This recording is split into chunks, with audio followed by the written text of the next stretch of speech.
The exciting thing about mRNA vaccines is it's the most recent advance in our long series of vaccine development that's trying to get us further and further away from putting viruses into people's bodies.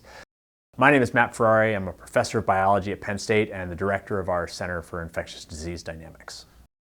mRNA is actually a really ubiquitous compound in our bodies all the time, and really what it is, it's the blueprint that the nucleus, the information center in all of our cells, sends out into the cell to make new proteins. And so every time a cell wants to make a new protein, which is what all cells have to do all the time in order to carry out functions, anytime a cell wants to make a new protein, it needs to read this blueprint, and every protein has a different mRNA blueprint.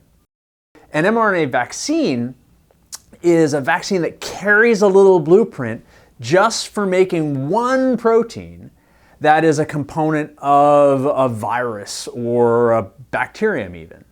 And so instead of what we normally do with vaccines is we take pieces or whole components of viruses and inject them into you so your body can see that. They're non-functional and so they can't make you sick, but your body sees that and reacts.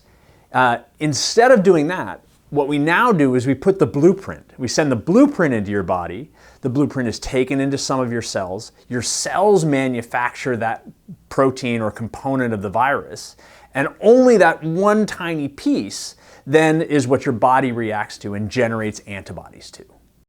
The very first vaccines, the reason that we call it a vaccine comes from the word vacca, which comes from smallpox and cowpox, where what we did was we inoculated people with cowpox, an actual live virus that can make you sick, but cross-reacts with smallpox.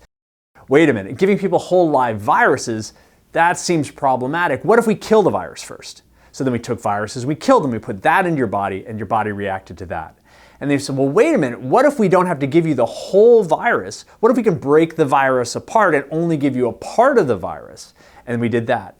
And we've slowly gone down that process, and now we figure we don't even have to give you a part of the virus, we can just give you the blueprint of the virus. Your body will make that one tiny component, and only that piece, which can't possibly assemble into a full virus, can't possibly cause you harm, and only that is the thing that triggers this thing.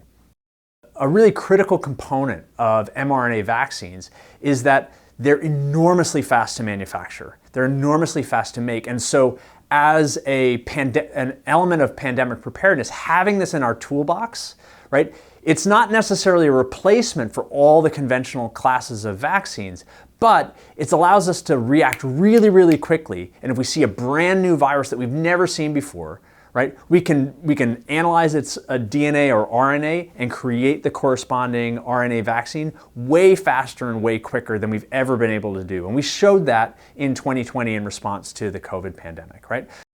The ways that we've done it so far probably aren't the fastest and most efficient. We can probably improve the processes for that, so that's really critical. We don't know the full scope of viruses that this, and even perhaps bacteria or even other things. There have been studies into using mRNA vaccines to target cancers, right? All of these things, there's, the world is open and there's a lot of potential. But we don't really know which of that potential is going to work. And so actually exploring this brand new technology is really critical to figuring out what the scope of potential and benefit that it can really have.